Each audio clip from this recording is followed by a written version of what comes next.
All right, there we go. First of all, thank you for everyone for joining.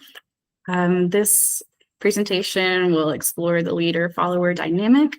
The purpose of the presentation is just to present the benefits and considerations of the leader-follower relationship, and then how this relationship pertains to the Christian faith. We're going to go through some communication concepts, the importance of good communication, and we're also going to explore some points and tips on how to resolve conflict and successfully negotiate with others.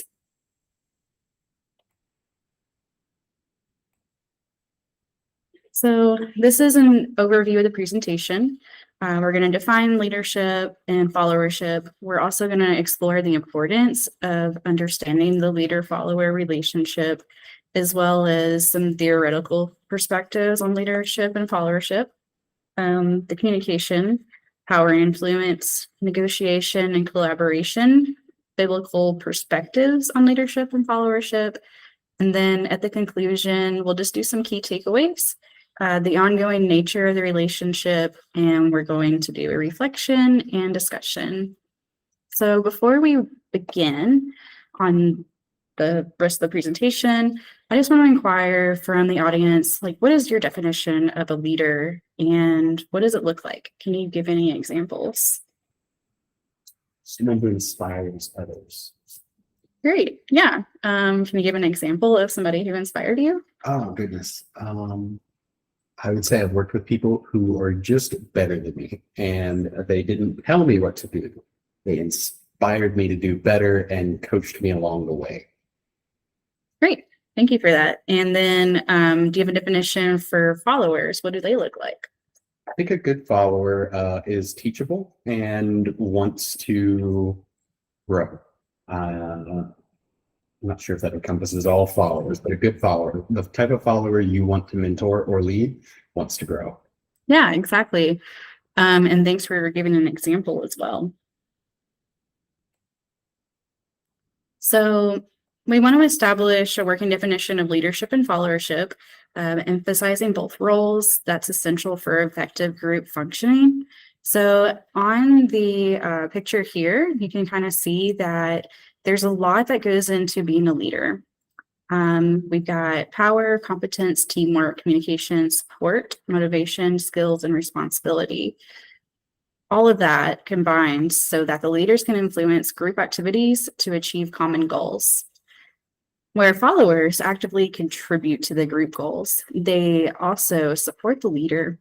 Effective groups depend on both strong leadership and strong followership. And we're going to go into how to understand that dynamic so we can be successful at collaboration. So followership can also be a role that leaders play depending on the situation.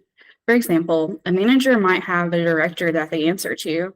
They need to find ways to enforce their director's goals to their own followers by contributing to the group's goals. This may look like a manager helping their employees with work, such as unloading a truck to help the day go by, or faster, or try to experience a process to see what works and what doesn't. So leader and follower relationships function much like this circle here. So on one side, we have a leader as an individual. We also have a follower as an individual. And then in the middle, there's that didactic relationship. It's a two-way influence process. The leader affects the followers and vice versa. It can be described as transactional, which is the exchange of rewards for effort and contingent rewards. It can also be described as transformational, which is the leader inspires followers to go beyond self-interest. And we'll also explore the leader-member exchange theory, where leaders have different relationships with different followers. So communication is going to be vital for this didactic relationship. If a follower has enough trust with their leader, they may communicate their frustration with their leaders. Leaders can take this feedback to do some problem solving to help their followers with achieving the organization's goals. What do leaders need to make this didactic relationship work? They need to understand how culture works. Culture is a shared system that guides people's behaviors and understanding. It affects communication patterns, decision-making, and member interactions. Leaders can utilize communication to help shape or enforce culture with open communication, collaborative decision-making, or they may understand their followers' needs, but should be more personalized and maybe informal communication. So sometimes followers really like the personal, like, hey, how are you doing? How did your kid's presentation go? While other followers might just want to keep your relationship just strictly business. Hey, are you having any issues with the project I assigned to you? And how are you? Good, great. And then you go about your day. Leaders should also understand that framing influences how how followers interpret events. Conflict resolution in a culture could dictate methods of resolution. Does the organization give warnings before they put people on performance improvement plans? How should a leader navigate negative events in a way that is beneficial for the follower? Communication is key here. Both sides should coordinate with each other to achieve goals. This is where a leader can facilitate a transformational relationship with a follower. This means you have to look at what motivates the follower, what motivates the leader. The relationship can also be transactional. The leader may tell their follower if they get their assigned project finished before it's time to clock out, they can take the rest of the day off.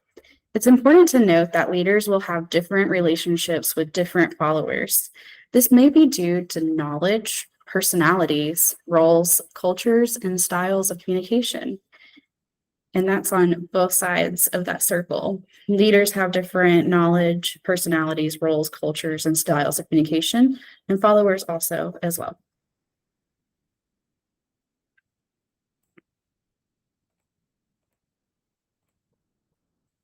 Now we'll go into some more of the theoretical perspectives. When we explore trait theories, that focuses on personal characteristics of effective leaders, behavioral theories, which emphasize the actions and behaviors of leaders, contingency theories, which consider the situational factor influencing leadership, and transformational leadership and servant leadership, which highlight the ethical and moral dimensions of leadership. So we won't go into much more of the other perspectives. I'm really going to hone in on the servant leadership perspective. It might be perceived as strange for some people, especially when their idea of leaders should be in a position of power at all times. Servant leadership is a leadership style that prioritizes growth, well-being, and empowerment of employees. This creates an inclusive environment that enables everyone in the organization to thrive as their authentic. Okay. This creates an inclusive environment that enables everyone in the organization to thrive as their authentic self. Employees are first. Leaders are committed and therefore influence employee commitment and engagement. With this leadership style, it isn't enough to say that anytime someone has a concern, they can come to you. It means you need to sit down with your employee and ask them how they are. What's working for them at work? What do they need help with? In some cases, the follower actually becomes the leader. So, for example, in my own life, when I was a supervisor, one of my employees that worked on a very special project was going to go on vacation. So I had to approach her and ask her to teach me how to do her process. And also with that, I was able to look at the process and see how complicated it was. I really grew to empathize with her on how much hard work that she put into her everyday job. And of course, this process involved asking questions, some active listening. I had to work alongside of her and foster a new appreciation of what she does to help drive the team to accomplish our goals. In essence, servant leadership is being flexible, empathetic, an active listener, and a steward to your followers. Next, we'll discuss some power and influence tactics, and then how those tactics can be used to execute servant leadership. So power and influence are central to leadership. We're going to explore the different sources of power available to leaders, the importance of using power ethically, and various influence tactics that leaders can employ to motivate and guide their followers. So there's different kinds of power. Legitimate power is position-based power. A director obviously holds more power than a manager. The power of reward is the ability to provide rewards. Rewards might be recognition, raises, bonuses, or maybe even prizes. Coercive power is the ability to punish. This could look like a manager threatening the employee with punishment if they don't comply. A punishment could be a write-up, extra work, or no bonus. Expert power refers to knowledge-based power. When a leader shares their knowledge, they can build trust with the team. Finally, referent power is based on personal qualities. This comes from having strong interpersonal skills. It is not enough to be charismatic. A leader should have empathy and strong emotional intelligence. Additionally, there are some power dynamics to discuss. A popular one you may know of is dominance, which is where one party controls the others. Resistance is the opposition to power. And then empowerment is sharing power and control. Based on what we know so far of servant leadership, which power dynamic do you think is characteristic of servant leadership? I'd say empowerment. Yeah, absolutely. Leaders should use their power and influence to model the behavior they wish to achieve. A leader cannot expect their followers to stay overtime when they leave on time every day. Communication is a tool one uses to exert power and influence. Leaders should use clear, concise communication to reinforce and celebrate behaviors that align with the desired values. On the organizational level, a leader should be aware of their organization's environment, which includes strengths, weaknesses, and potential opportunities. What can a leader anticipate that an employee might enjoy about the relationship? It could be with healthcare, they get to serve patients with chronic conditions. What about weaknesses, such as an organization's culture or lack thereof? How can a leader frame this to their followers? If an employee wants to move up the corporate ladder, a leader can help the follower advocate for that. Or even a follower can advocate for a leader to be promoted, especially if they see it as beneficial to them. So where does servant leadership fit into all of this? They can inspire compelling storytelling. Tell them the story of how going above and beyond paid off for them as a follower before they became a leader. They need to communicate values. What values does the team share? Or even on a broader scale, what values does the team share with the organization? Leaders in this dynamic should use their vision as a communication tool. It should be presented clearly, engagingly, and consistently through their behaviors, exertion of power and influence tactics, and through their ethical considerations. Where do followers come into this? They have power too. The follower is important in this dynamic as well because their communication is vital. When followers communicate and build trust with their leader, they can also influence them. Followers have the power to call out when their leader is being unethical or straying from the goal. This dynamic is a give and take as much as it is a check and balance. Feedback is vital to this relationship. Leaders need feedback just as much as followers. There needs to be a safe environment created by the leaders for followers to feel comfortable to share, and they should actively seek feedback.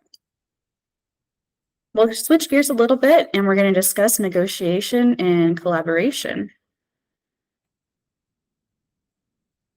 So negotiation and collaboration are essential skills for effective leaders. We'll discuss how negotiation can be used to resolve conflicts, make decisions, and build consensus. We'll also explore the importance of collaborative decision-making and strategies for building trust and rapport within the leader-follower relationship. Up on the screen, you'll see on the slide that there's some working definitions of what negotiation is, what building trust and rapport is, and how effective negotiation builds trust, rapport, and leads to positive outcomes. Also, before we dive into negotiation and collaboration, we should define conflict. Conflict is a disagreement or tension between individuals or a group within an organization. If anything can be anticipated in life, it's conflict. Most think that conflict is a destructive thing, but with management, it can be constructive. Before attempting negotiation or collaboration, it's important to identify the types of conflict. Interpersonal conflict is the disagreement between individuals. Interpersonal conflict is the internal conflict with an individual. Intergroup conflict is the conflict between departments, teams, or units within an organization. Role conflict arises from incompatible expectations or demands with a specific role. Now, one might ask, what creates these conflicts? It could be scarce resources, differing goals and values, communication barriers, personality clashes. The negative effects of conflict could include decreased productivity, reduced morale, increased stress, and damaged relationships. The positive effects include stimulated creativity, innovation, and better decision-making. There are a couple of ways one can manage conflict. This may be avoidance, which could be appropriate in some situations, but it'll escalate if not handled carefully. Accommodation. Giving in to party demands, which may keep the peace, but it doesn't address underlying issues. Competition. It can be effective in some situations, but it can lead to damaged relationships.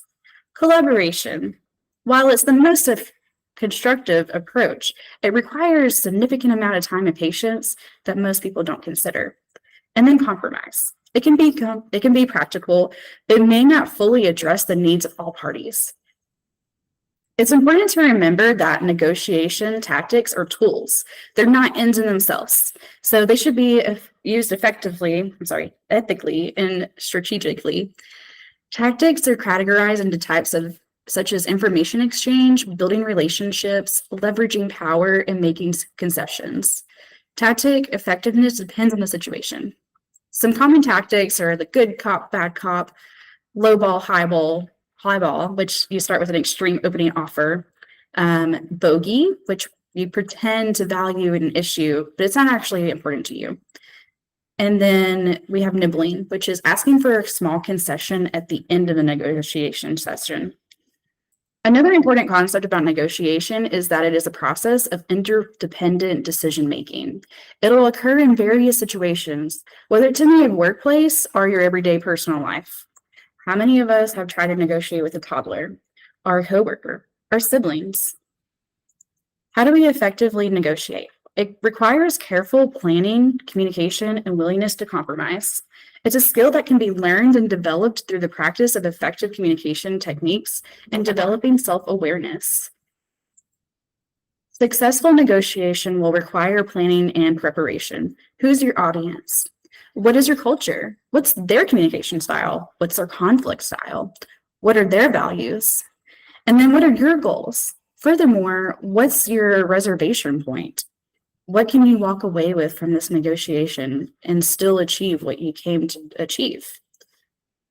You should develop your strategy from this information. Deduce your approach, tactics, and potential concessions.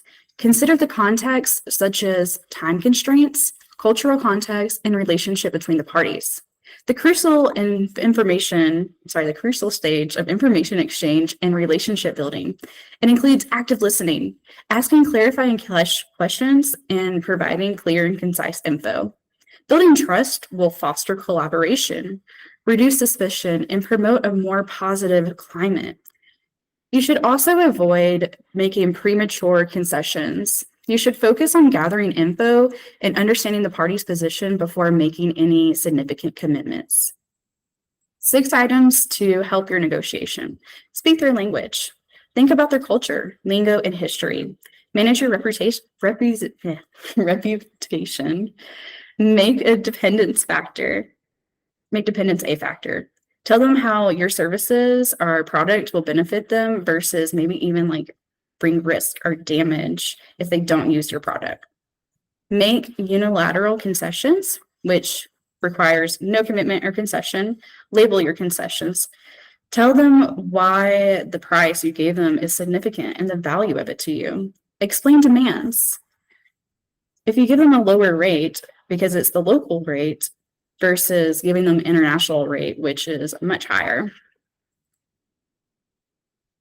And then you should also probe, tell me more, what happened after, and then give statements of your findings and ask why.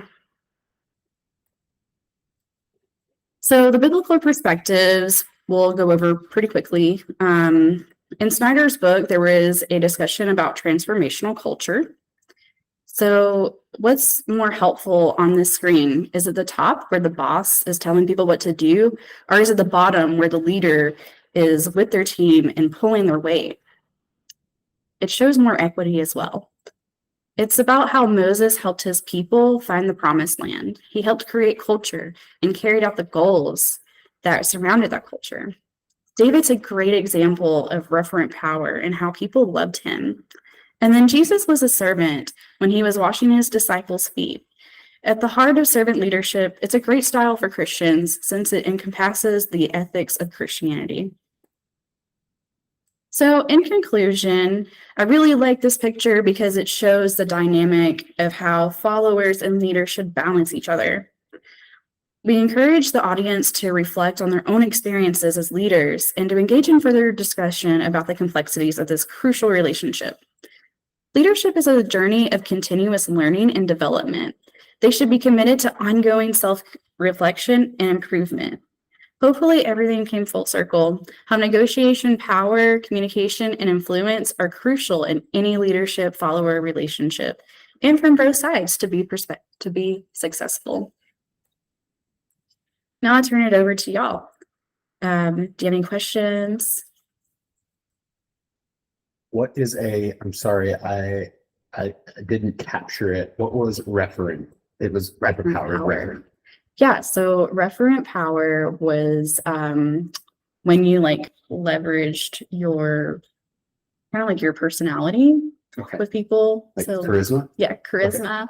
Or even like building that trust with your follower. Gotcha. Any other questions?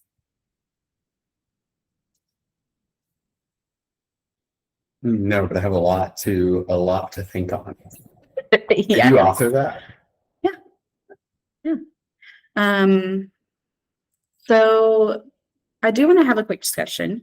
We won't take up too much of your time. Can you give me some examples of leaders that you enjoyed or maybe even learned from? Oh, goodness. All of them, even the bad ones I've learned from.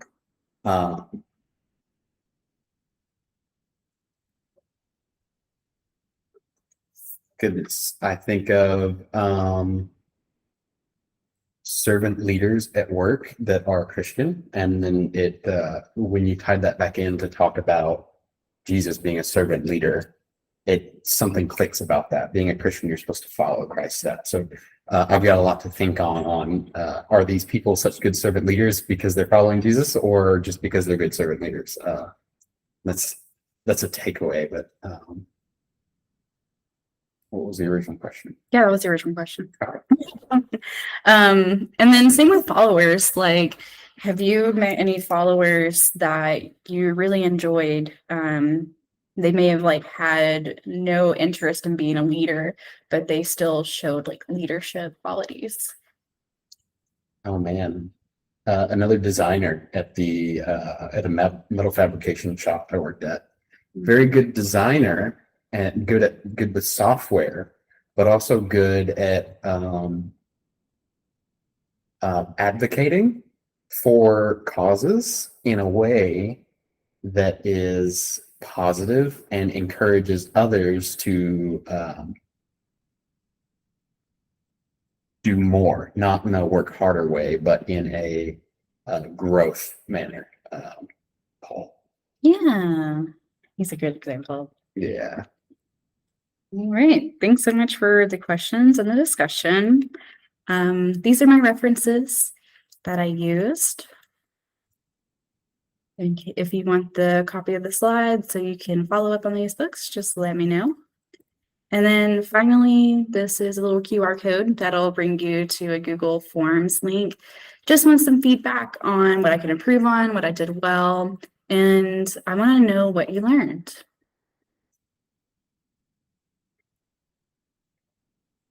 So thank you so much, everyone. Look forward to hearing your feedback, and hopefully we can do some more learning seminars. Thanks. Bye.